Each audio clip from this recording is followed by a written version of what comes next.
Hello, everybody, and welcome to this year's STW Partnership Day. I'm your host, Randy Borg from Cobb.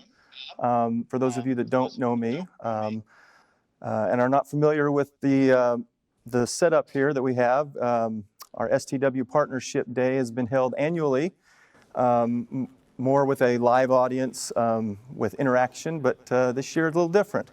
So we're going to utilize the technology that we have here and some chats that you guys can do to each other along the way to make this the best hour and a half that we can to fulfill the communication around the projects and also get a little bit of introduction to what might lead to future projects. Today we've changed the schedule up a little bit from the original. We have an introductory message from Dr. Aldo Rossi from Cobb. And after that, Lizette Krull will give us a summary and update from STW, followed by the short pitches from each of the individual projects. And then Peter Bima will join us here on the set to give us some discussion and forward thinking about future opportunities. Unfortunately, the feed with Aldo Rossi at Cobb did not work quite as we expected. So I know Aldo is planning to give us just a little bit of a recap of his involvement and from an R&D perspective, what Cobb's involvement with external research and particularly with the STW projects and the consortium around Breed4Food. I know that he was very eager to share some of his insight and vision around how Cobb, in particular, plans to or continues to and plans to utilize the very useful learnings and information and knowledge that we gain from projects like these. And he was very appreciative to have the opportunity to give that message, but unfortunately, it's just not going to work right now. But that's okay. We will just continue on as we do. With that, Lizette, I will let you give your overview. Thank you, Randy. Well, also on behalf of NWO, I want to welcome you here at the program meeting. Also, we would have liked to seen you here live in the house, but unfortunately, it's a little bit else. Today it's about highlighting the successes of this Breed4Food partnership, but also to look forward for future opportunities for funding. Well, the past years during the user committee meetings, I always shared some interesting new funding possibilities to come up. Today I will also do that, but very shortly, and I will focus on the new funding opportunities which will come up. So, as you all know, there are some, here is an overview of the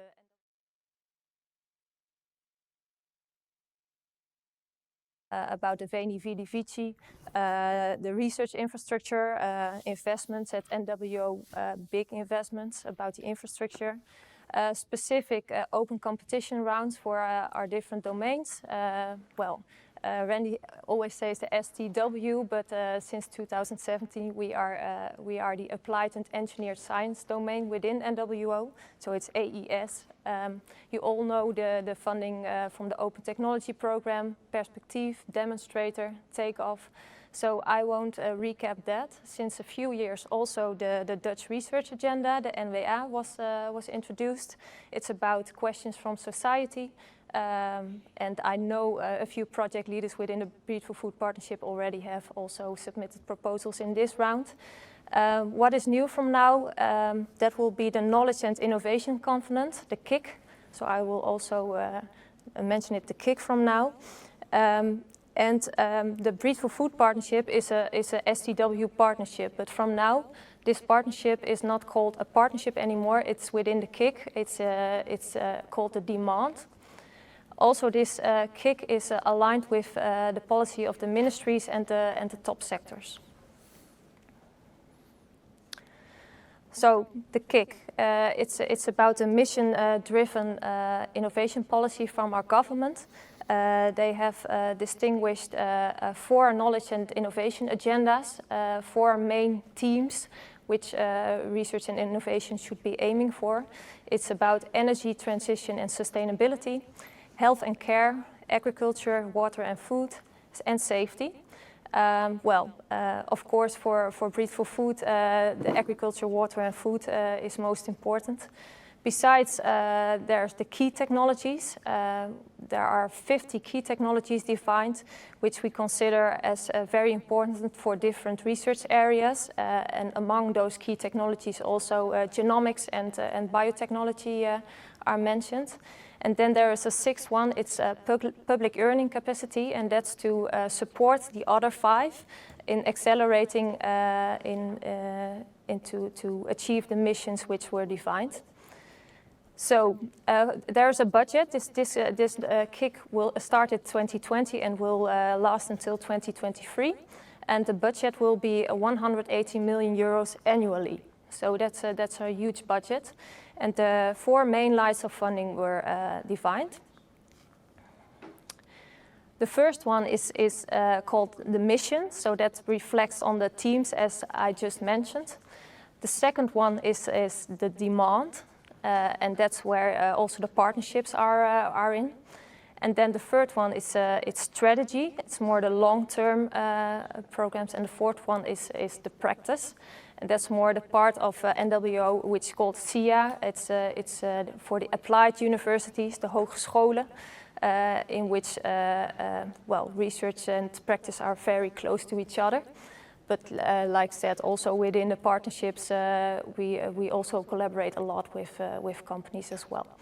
So for the first one, the mission line. Then I have to check. I cannot see it here. 55 million euros has been reserved for this year. It's aiming for mission-driven thematic goals. And like mentioned earlier, agriculture, water and food is one of them, but also the key technologies. And for both of them, 11 million euros is reserved for this year. And a first call is expected in July. So if you are interested, please look at our website. In July, the first calls will be launched. And the project size is between 750K until 4 million euros. And there is some kind of co-funding requested. It's about 10% to 30%. Considering the effects of Corona, we are currently considering whether these co-funding requirements can be a little bit, little bit lighter. So then the second one is the demand. So that's what I mentioned already. It's about the partnerships. It's 15 million euros. The choice for the team will be together with the partners. Again, this is funded for 50% by the partners and 50% by NWO. What is going else compared to how the Breed4Food partnership has started up is that now you can submit your idea to NWO for a partnership, but thereafter a program committee will look at the idea, and it's a small competition after which the board of the NWO will decide which partnership can launch a call, so which partnership can continue. Then the third one, the strategy, it's 30 million euros. And already 10 million euros has been allocated for existing programs, so 20 million euros remains. It's for long-term programs for about 10 years. And it's really about strategic long-term investments, strong involvement of public and private partners, but also research institutions. And NWO contributes only a maximum of 33%. So then we are not the main investor in this strategy program, but then other parties will do as well. So where we are aiming for are excellent projects with good public-private interaction, which contribute to challenges as defined in the missions. That's always a criteria, so it has to fit with the knowledge and innovation agenda, which has been defined by the ministry and the top sectors. The selection criteria are scientific quality, of course, but also the quality of the consortium, the quality of the impact plan, so also utilization, valorization possibilities, and the strategy impact. If you want to know more about this, please go to nwo.nl/kick, or you can email to kick@nwo.nl, but you can also contact me. And I want to thank you for your attention. Well, thank you very much, Lizette. I think that that's a good wrap-up and summary of what there is to come from a funding standpoint within your group. And yeah, if there's any further questions from the group, don't be afraid to put them in the chat or reach out in other ways. But for now, I'll thank Lizette as she will probably step away, and we will move on to the next piece of our program, which is the current individual project pitches. So for the next few minutes, we've asked the representatives of each of the project themes to pre-record some information, an update, anything that was relevant for the group for an update for today. Again, can you please respond by chat for questions as you hear? The videos will just go one after the other, so we won't need to introduce them. They will introduce themselves.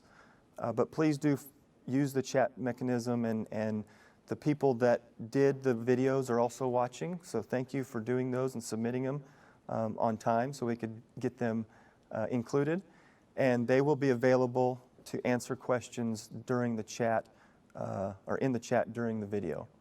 So with that, I will ask our technician, Helena, to see if she can get the videos. Welcome everybody. My name is Martijn Derks. I am from the DELVAR project. DELVAR was a project where we tried to predict for any type of mutation, what is the consequence. So basically over the past 4 years, we developed two main research lines.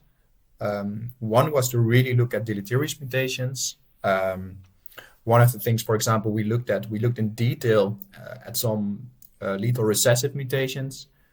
So these were not only mutations that led to very early lethality, in which we just saw a reduced litter size, but we also found mutations which actually causes postnatal lethality or fetal lethality.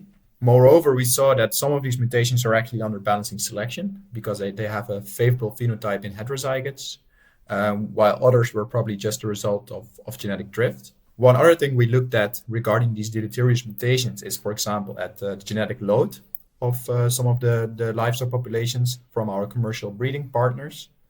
This can give us some insight in how inbred some of these populations are. And sort of the second research line that we worked on over the last, I would say, 2 years. So this is also something I worked on in close collaboration with Christian Gross, who is the other PhD student in the DELVAR project. So basically, he developed a method to score to give an impact score to any variant in the genome. And this was very interesting for us because now we can score not only coding mutations, which was basically sort of the standard. We could just score the coding mutations and not the non-coding mutations.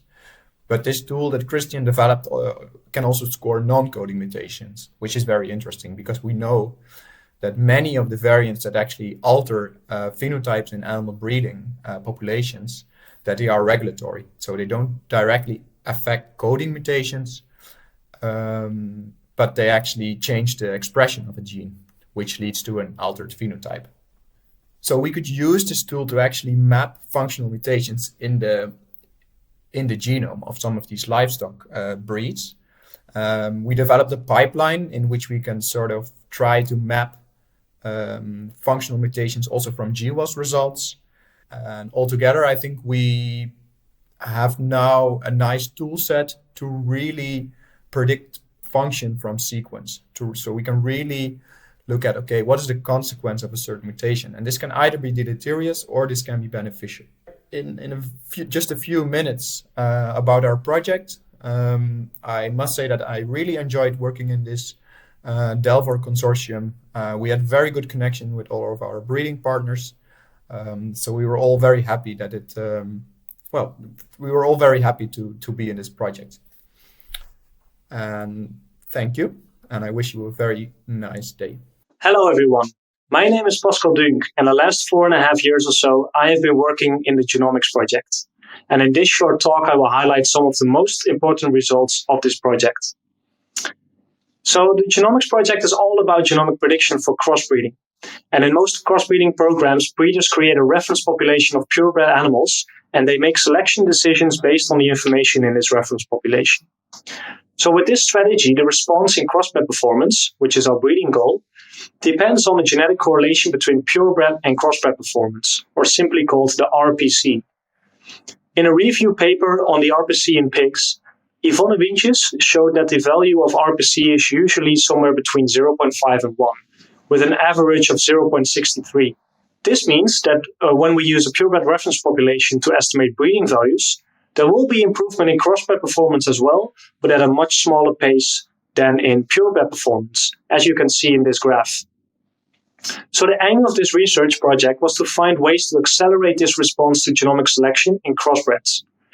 And I will highlight two strategies that we investigated, namely the collection of crossbred information or exploiting non-additive genetic effects.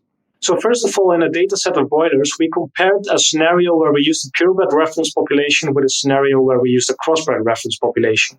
In addition, Yvonne performed a simulation study where she investigated the benefit of using a crossbred reference population. In summary, our results suggested that the use of a crossbred reference population resulted in a higher accuracy of prediction when the RPC was low, about 0.8 or lower.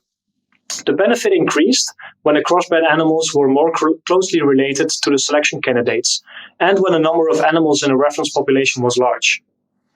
In addition, we showed that the benefit can sometimes be improved by accounting for the breed of origin of alleles, so that we allow for breed-specific effects between the parental lines. Another strategy we investigated was to exploit non-additive genetic effects. Together with machine learning experts from Radboud University Nijmegen, we investigated if we could design a prediction model that can fit non-additive genetic effects, such as dominance and epistasis. The result was a so-called neural network, which is a prediction method that allows for complex interactions between the inputs, in this case genotypes, and the outputs, or the phenotypes.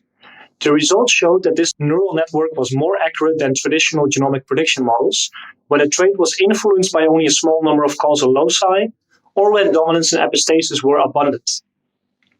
The downside, however, of this neural network was that the computation time was much larger than traditional methods. So more work is needed before such a neural network can be used in practice. So together, the results from this project can help breeders to decide whether they should collect data on crossbred animals. And we think that the results have led to some valuable theoretical insights and answers to some more practical questions that crossbred breeders may have. Thank you very much. Good afternoon. My name is Beate Raymond. I recently concluded my PhD research in the Top Breed project. The goal of the Top Breed project was to develop statistical genetic methodology to increase the accuracy of genomic prediction, mainly by the optimal use of whole genome sequence information. One of the findings from the project was that simply increasing marker density of the whole genome sequence level does not improve the accuracy of genomic prediction across populations as compared to the use of standard 50K or HD panels. However, we found that the use of a few markers that are pre-selected based on prior biological knowledge, in our case, the result of a powerful meta-GWAS, results in genomic prediction accuracy that is up to twice the accuracy obtained from the use of whole genome sequence data. Despite the improvement in accuracy, however, the use of only a few pre-selected variants for genomic prediction has one major trade-off, namely, the pre-selected variants alone cannot explain the total genetic variance for the trait of interest. Therefore, we implemented a genomic prediction model that tries to overcome this trade-off. In the model, important pre-selected variants are used to create a genomic relationship matrix, and markers on a standard 50K chip are used to create a second GRM, and both GRMs are fitted simultaneously. This way, the pre-selected variants in the first GRM are isolated from the noise effect of neutral variants, and as such, their effects are more accurately estimated, and the variants in the second GRM are used to capture residual genetic variants for the traits. We found that the accuracy of genomic prediction using the multiple GRMs model was significantly higher than those obtained using prediction models with only a single GRM. Altogether, results from the top breed projects highlight the following. Firstly, increased marker density does not translate into improved genomic prediction accuracy. This is especially so across but also within populations. Secondly, to improve its accuracy and realize precision breeding, genomic prediction must move from the stage of being a black box to being biology-driven. Prior biological information can be used to identify the relevant variants for a given complex trait, and the identified variants must be appropriately modeled. Thirdly, GWAS studies are now relevant for genomic prediction, and we expect the preselection and differential weighting of variants based on the result of powerful GWAS studies to be the next phase of genomic prediction in breeding organizations. And with this, I would like to thank you for your attention. Hello everyone, my name is Esther van der Heijden. I'm one of the 2 PhDs on the Smart Breed project. Smart Breed stands for Smart Animal Breeding with Advanced Machine Learning, and the goal of this project was to find applications of machine learning within animal breeding. This project was a collaboration between the Animal Breeding and Genomics Department from Wageningen University, the Computer Science Department from Groningen University, and of course the Breed4Food partners and STW. And unlike most of the other projects that you will hear about today, this project was more about investigating the various applications of machine learning. So we did quite a bit of different things. For example, I predicted survival in dairy cattle, combining genome and phenotypes, and compared various analysis techniques. But we also predicted growth traits in pigs, dystocia in dairy cattle, and we used cameras, depth cameras, to predict carcass traits in pigs, live pigs.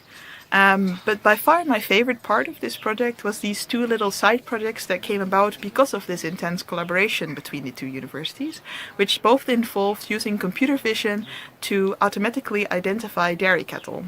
So in Groningen they used thermal imaging. So they used a thermal camera which captured the thermal signature of the cow as well as the coat pattern to identify individual animals. And I was part of the Diri Day project in Wageningen, which involves the use of just regular security cameras to capture footage of the ear tags of cows, and it used computer vision techniques to automatically identify the region and read the number from these ear tags. And I think this really showcases what machine learning can do, because it requires collaboration from both fields. You need animal science to kind of show where the problems are and why it is important to know which animal is at which location, or to identify animals that are in certain locations. But then you also need knowledge from the computer science department to know what kind of tools there are and how difficult or easy it is to do certain things. And I really think this showcases how machine learning can really enrich animal breeding. And the Smart Breed project as a whole really showcases several of these promising applications of machine learning within animal science.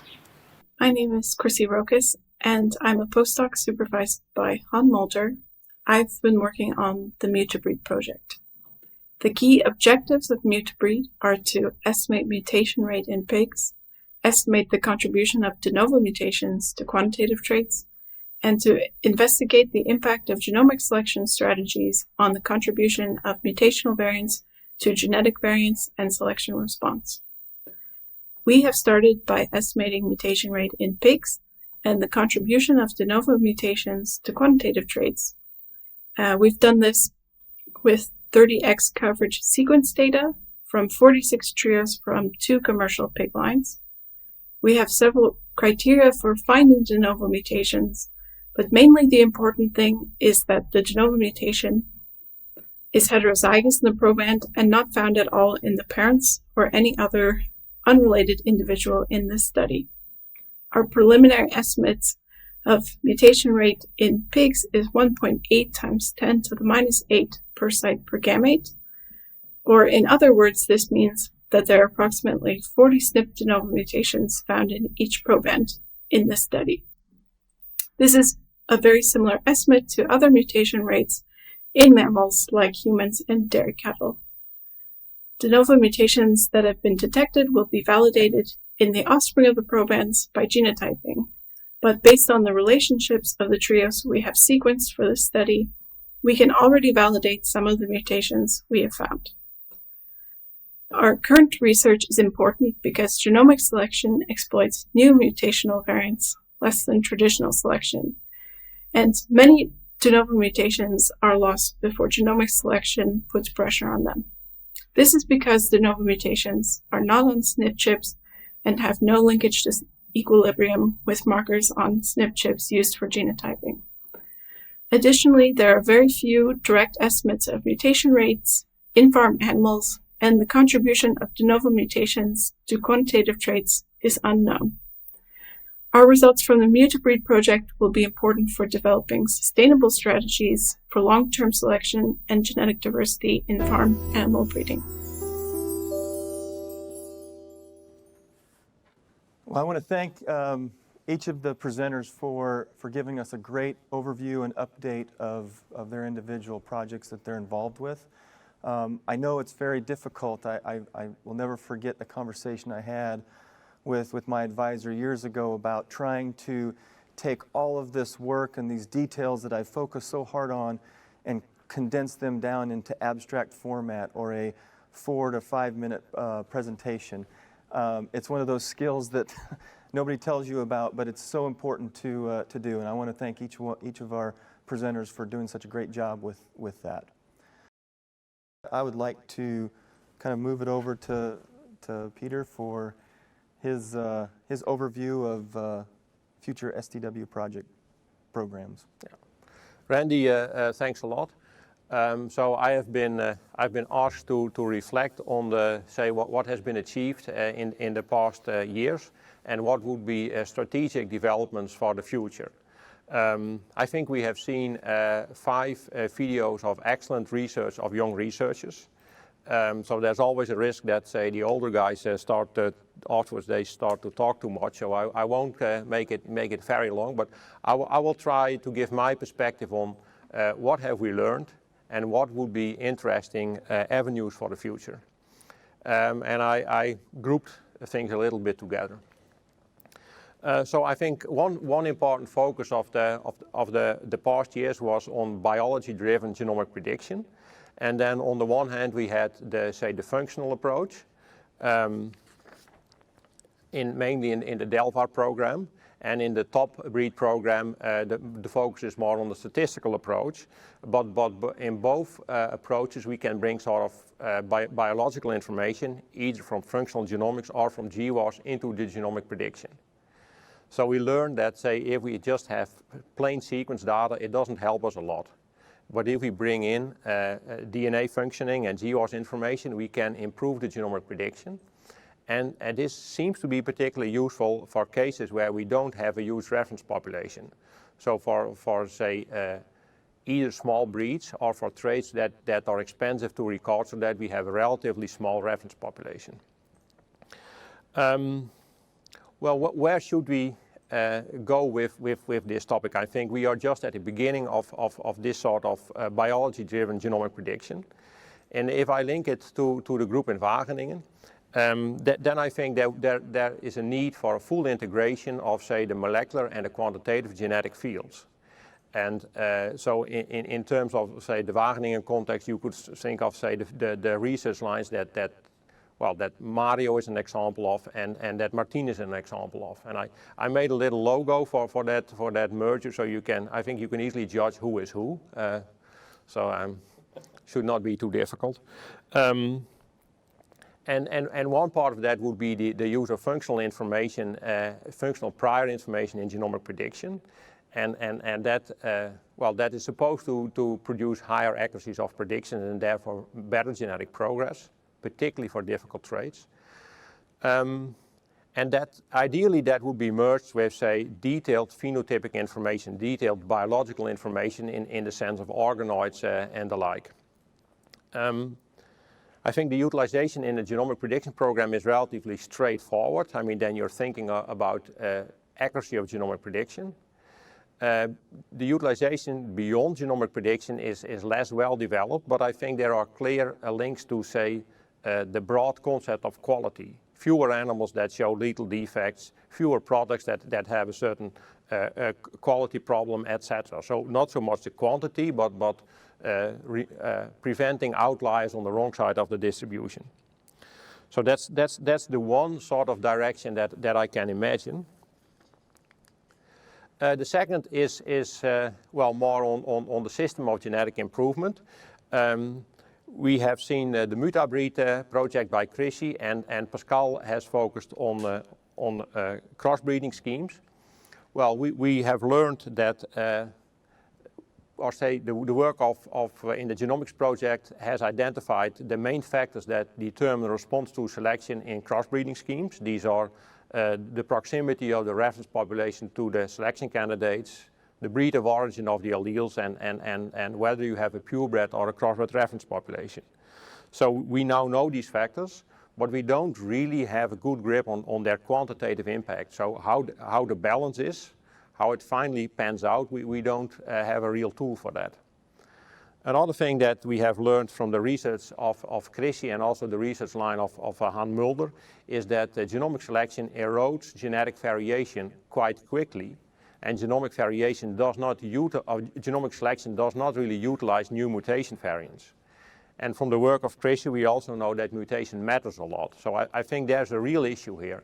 I mean, the Dutch breeding industry has a considerable impact on global food production via genetic improvement. And we know that genetic selection has been sustainable in the past. So mass selection can continue maybe for 100 generations. This doesn't seem to be the case with genomic selection. So we have an issue here, I think. So what should we do? Well, I think for short-term response, what would really be helpful to make the results of the genomics project, so the type of work of Pascal, to make that more accessible, would be a tool that breeders can actually look at a specific case and look at the balance of the different factors that impact response. That's a relatively applied challenge. A way more fundamental and long-term challenge is how do we do long-term sustainable genomic prediction or genomic selection. Can we genomically improve populations without eroding genetic variation while optimally using mutation variants? And there I see a link with biology-based genomic prediction, the previous topic. And well, things like optimum contribution selection will help, but I think this is not sufficient an answer. And I think this is a very important strategic long-term direction because genetic improvement is important for feeding the world. Then the third sort of theme that I identify is artificial intelligence. We've seen a presentation by Esther on machine learning, and Pascal has presented the work of Giel van Bergen from Nijmegen, from the Genomics Project. And I think we have learned some important things. We've learned that the benefits of, say, machine learning, deep learning for genomic prediction are not there, or they are very small.